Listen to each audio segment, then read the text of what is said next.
আলু ডিম আর ময়দা দিয়ে তৈরি এই সহজ নাস্তাগুলো একবার বানিয়ে দেখুন, একবার বানিয়ে খেলে দেখবেন আবার খেতে ইচ্ছে করছে। আসসালামু আলাইকুম বন্ধুরা, কিচেন বাঙালিয়ানা চ্যানেলে আপনাদের সবাইকে স্বাগত জানাই। সবার প্রথমে একটা মিক্সিং বোলের মধ্যে 1 কাপ পরিমাণ ময়দা নিয়ে নিচ্ছি। আমি এখানে ময়দা নিয়েছি, আপনারা চাইলে ময়দার পরিবর্তে আটাও নিতে পারেন। এবার এখানে সামান্য পরিমাণ লবণ, অল্প একটু চিনি আর সামান্য কালো জিরা দিয়ে দিচ্ছি। তারপর এরই সাথে অল্প করে একটু আজওয়াইন বা জোয়ান দিয়ে দিচ্ছি।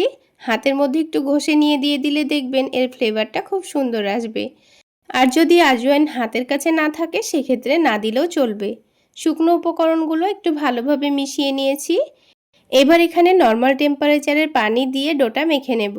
পানিটা একেবারে দিয়ে ফেলা যাবে না, বারে বারে অল্প অল্প করে দিয়ে ডোটা মেখে নেব। পানিটা একেবারে দিয়ে ফেললে ডোটা আবার অনেকটা নরম হয়ে যেতে পারে, তাই পানিটা বারে বারে দিয়ে ডোটা মেখে নিতে হবে, তাহলে ডোটা পারফেক্ট তৈরি হবে। তো দেখুন বারে বারে অল্প অল্প করে পানি দিয়ে আমি ডোটা মেখে নিচ্ছি।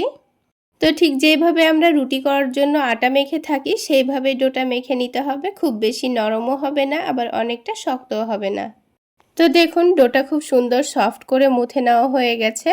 এবার এই ডোটাকে আমি 10 মিনিট মতো রেস্টে রেখে দেব।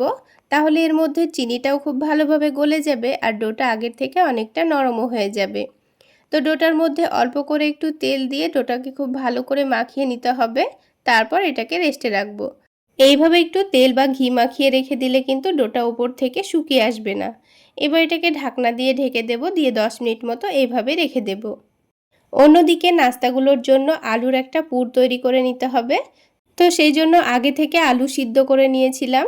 তো এখানে ছোট সাইজের 2টো আলু আছে আর মিডিয়াম সাইজের একটা আলু অর্ধেক করে কেটে সেদ্ধ করে নিয়েছি। এবার এই আলুগুলোকে ভালোভাবে ম্যাশ করে নেব। তো আমি এখানে একটা কাঁটা চামচ দিয়ে ম্যাশ করে নিচ্ছি, আপনারা চাইলে গ্রেটার দিয়েও গ্রেট করে নিতে পারেন। সবগুলো আলু ভালোভাবে ম্যাশ করে নিয়েছি দেখুন। এবারে আলুর পুরটা একটু টেস্টি বানানোর জন্য প্যানের মধ্যে সামান্য পরিমাণ সরিষার তেল দিয়ে দিচ্ছি। তেলটা একটু গরম হয়ে গেলে এখানে অল্প করে একটু গোটা জিরা দিয়ে দেব, আর তার সাথেই অল্প করে একটু কারি পাতাও দিয়ে দেব। আপনাদের হাতের কাছে কারি পাতা না থাকলে আপনারা ধনেপাতা কুচিও দিতে পারেন। তারপরে বেশ কিছুটা পরিমাণ পেঁয়াজ কুচি দিয়ে দিচ্ছি। এবার পেঁয়াজটাকে হালকা লালচে করে ভেজে নিতে হবে। পেঁয়াজটা যখন হালকা লালচে করে ভাজা হয়ে যাবে তখন এখানে বাকি মশলাগুলো দিয়ে দেব। কিছুক্ষণ নাড়াচাড়া করার পর দেখুন পেঁয়াজটা কিন্তু হালকা লালচে কালার চলে এসছে। এখন এখানে কিছু গুঁড়ো মশলা দিয়ে দেব। তো প্রথমেই স্বাদ মতো লবণ দিয়ে দিচ্ছি। তারপর হালকা একটু কালারের জন্য সামান্য পরিমাণ হলুদের গুঁড়ো দিয়ে দিয়েছি। অল্প করে একটু ধনে গুঁড়ো দিয়ে দিয়েছি আর অল্প করে একটু জিরা গুঁড়ো দিয়ে দিয়েছি। তারপর এখানে অল্প করে একটু আদা রসুন পেস্ট দিয়ে দিচ্ছি। আপনারা যদি চান আদা রসুন বাটাটা প্রথমে পেঁয়াজের সাথে ভেজে নিতে তাও কিন্তু হবে। এবার এখানে ঝালের জন্য কাঁচামরিচ কুচি দিয়ে দিয়েছি। দিয়ে সব কিছু একসঙ্গে 2 মিনিট নাড়াচাড়া করে ভেজে নেব। গ্যাসের ফ্লেমটা মিডিয়াম টু লোতে রেখেই ভেজে নেব। এবার যখন আদা রসুনের কাঁচা গন্ধটা ভালোভাবে চলে যাবে তখন এখানে দিয়ে দেব সেদ্ধ করা আলু। তো আলুটা দেওয়ার পর সব কিছু আবারও ভালোভাবে মিশিয়ে নিতে হবে। তো 2-3 মিনিট সব কিছু একসঙ্গে ভালোভাবে মিশিয়ে নিয়েছি। এবার কিন্তু আমাদের আলুর পুর একেবারে রেডি। এবার এটাকে নামিয়ে রেখে আমি আপনাদের নাস্তাগুলো তৈরি করে দেখিয়ে দিচ্ছি। আর এই আলুর পুরটা ঠান্ডা হতে হতে আরও একটি কাজ আমাদের রেডি করে নিতে হবে। তো এদিকে আলাদা একটা বাটির মধ্যে আমি 2টো ডিম ভেঙে নেব। এবারে ডিমের মধ্যে স্বাদ মতো লবণ, অল্প করে একটু চাট মশলা আর অল্প করে একটু কাশ্মীরি রেড চিলি পাউডার দিয়ে দিচ্ছি।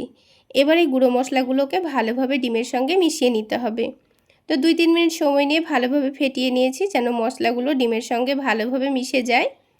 তো এবার এটাকে আমি এখন এক সাইডে রেখে দিচ্ছি। তারপর আমি আপনাদের নাস্তাগুলো তৈরি করে দেখিয়ে দিচ্ছি। তো দেখুন 10 মিনিটের মধ্যে কিন্তু ডোটা আরও অনেকটাই নরম হয়ে গেছে। আর ডোটা হাতের মধ্যে লেগে লেগে আসছিল বলে অল্প করে একটু শুকনো ময়দা ছড়িয়ে দিয়ে ডোটাকে আবার একটু ভালোভাবে মথে নিয়েছি। তারপর ডোটা থেকে কয়েকটা ছোট ছোট করে লেচি কেটে নিচ্ছি। যেহেতু আমি ছোট ছোট করে নাস্তাগুলো তৈরি করে নেব তাই ছোট ছোট করে লেচি কেটে নিয়েছি। আপনারা আপনাদের পছন্দ মতো নাস্তাগুলো তৈরি করার জন্য লেচি কেটে নেবেন। এবার একটা করে লেচি নিয়ে হাতের তালুতে ভালোভাবে সফট করে লই তৈরি করে নিয়ে এবার রুটি বেলে নেব। পাতলা করে আর একটু ছোট করে রুটি বেলে নিয়েছি।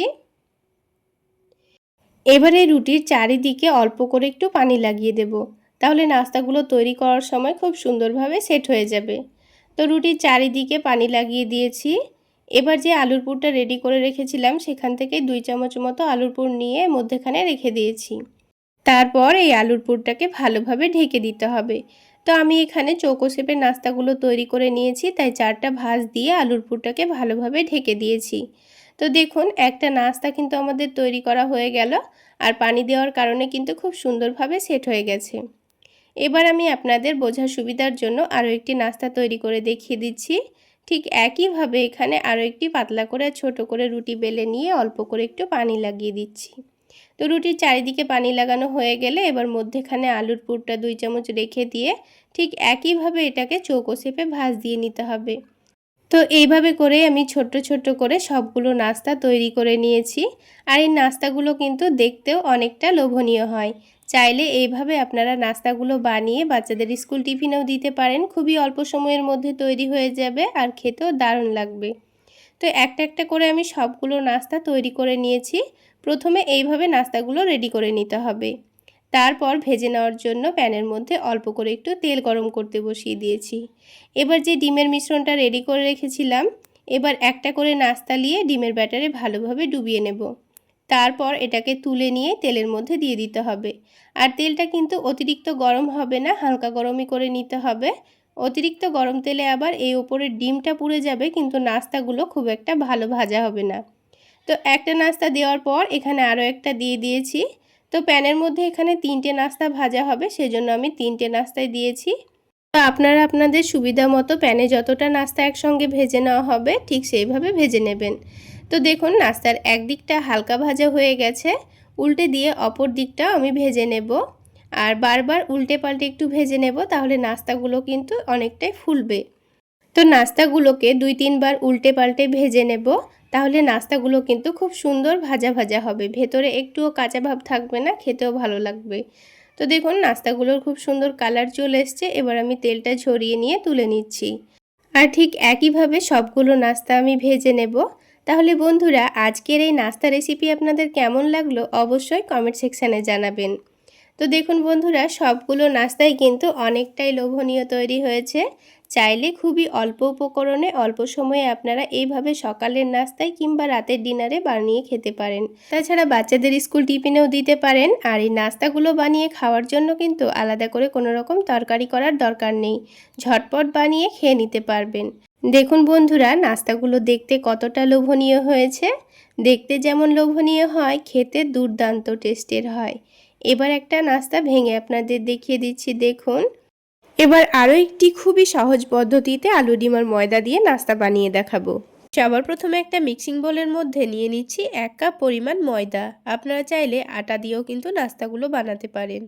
খুবই সামান্য দিয়েছি লবণ, আর তার সাথে দিয়ে দেব চিনি।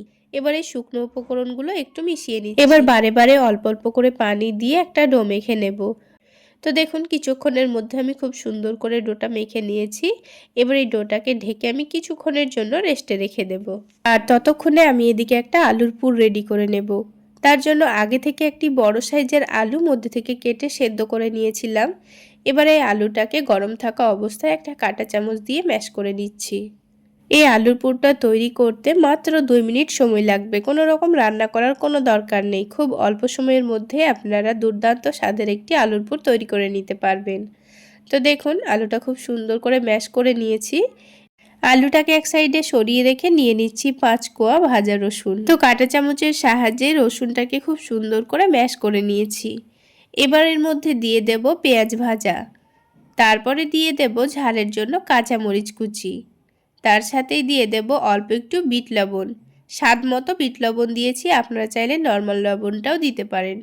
এবার দিয়ে দিচ্ছি 1 টেবিল চামচ মতো টমেটো সস, আর সবশেষে দিয়ে দেব ধনেপাতা কুচি। এবার সবকিছু একটু ভালোভাবে মিশিয়ে নিলাম, তারপর আলুর সঙ্গে ভালোভাবে মাখিয়ে নেব। এইভাবে আলুর মিশ্রণটা তৈরি করে আপনারা চাইলে চপ বানিয়েও খেতে পারবেন। তো দেখুন আলুর মিশ্রণটা আমি তৈরি করে নিয়েছি। আর এইদিকে দেখুন ময়দার ডোটাও কিন্তু আগের থেকে অনেকটাই সফট হয়ে গেছে। তো দেখুন কিছুক্ষণ ডোটাকে আমি খুব ভালো করে মেখে নিয়েছি। তারপর দুটো লেচি কেটে নিয়েছি। এবার এটা থেকে পাতলা করে রুটি বেলে নেব। রুটিটাকে কিন্তু আমি অনেকটা পাতলা করে বেলেছি। এবার যে আলুর মিশ্রণটা তৈরি করে রেখেছিলাম এখান থেকে অর্ধেকটা আলুর মিশ্রণ এই রুটির মধ্যে দিয়ে দেব। এবার এই আলুর মিশ্রণটাকে রুটির চারিদিকে ভালোভাবে মাখিয়ে নিতে হবে।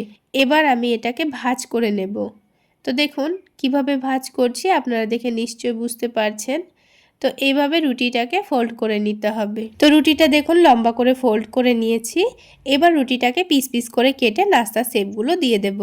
আপনারা আপনাদের পছন্দ মতো যে কোনো শেপেই কিন্তু নাস্তাগুলো বানাতে পারেন। তো দেখুন বন্ধুরা আমি কিন্তু 3 কোনা শেপে নাস্তাগুলো তৈরি করে নিচ্ছি। তাহলে দেখলেন তো বন্ধুরা কত অল্প সময়ের মধ্যে একসঙ্গে কতগুলো নাস্তা তৈরি করা হয়ে গেল। ঠিক একইভাবে আরেকটা রুটি থেকেও আমি নাস্তাগুলো কেটে নিয়েছি। এবার আমি এই নাস্তাগুলোকে ভেজে নেব। তো ভেজে নেওয়ার জন্য আরও একটি কাজ আমাদের রেডি করে নিতে হবে।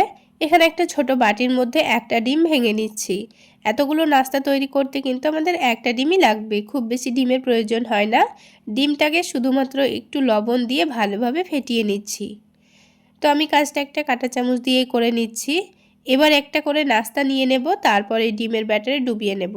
এবার ওই কাঁটা চামচটা দিয়ে ডিমটাকে নাস্তার মধ্যে ভালোভাবে লাগিয়ে দেব। তো দেখুন নাস্তাটাকে খুব সুন্দর করে ডিমের সঙ্গে কোট করে নিয়েছি। এবার এটাকে তুলে নিয়ে তেলে ছেড়ে দিতে হবে। তার জন্য প্যানের মধ্যে পরিমাণ মতো তেল দিয়ে দিচ্ছি। খুব বেশি তেল লাগবে না, খুবই অল্প তেলেই নাস্তাগুলো ভাজা হয়ে যায়। তেলটাকে হালকা গরম করে নিতে হবে, তারপর একটা করে নাস্তাগুলো দিয়ে দিতে হবে। আর এই নাস্তাগুলোকে একটু সময় নিয়ে ভাজতে হবে, তাহলে ভেতরে যে লেয়ারটা আছে সেটাও খুব সুন্দর ভাজা ভাজা হয়ে যাবে আর খেতেও ভীষণ ভালো লাগবে। আর খুব বেশি হাই ফ্লেমে ভাজলে কিন্তু ওপরের ডিমটা পুড়ে যাবে আর ভেতরটা কিন্তু কাঁচাই থেকে যাবে। তো দেখুন বন্ধুরা একটা একটা করে আমি সবগুলো নাস্তা তুলে নিচ্ছি আর বাকি নাস্তাগুলো ঠিক একইভাবে ভেজে নেব। তো দেখুন বন্ধুরা সবগুলো নাস্তা আমার ভেজে নেওয়া হয়ে গেছে। এবার এই নাস্তাগুলোকে আমি টমেটো সসের সঙ্গে পরিবেশন করে নিচ্ছি। এবার একটা নাস্তা ছিঁড়ে এর ভেতরটা আমি আপনাদের দেখিয়ে দিচ্ছি, তাহলে বুঝতে পারবেন ভেতরটাও কিন্তু খুব সুন্দর ভাজা হয়েছে, একটুও কাঁচা কাঁচা ভাব নেই। তাহলে বন্ধুরা আজকে এই পর্যন্তই। সকলে অনেক বেশি ভালো থাকবেন, সুস্থ থাকবেন। দেখা হচ্ছে আবারও একটি নতুন রেসিপি নিয়ে নেক্সট এপিসোড।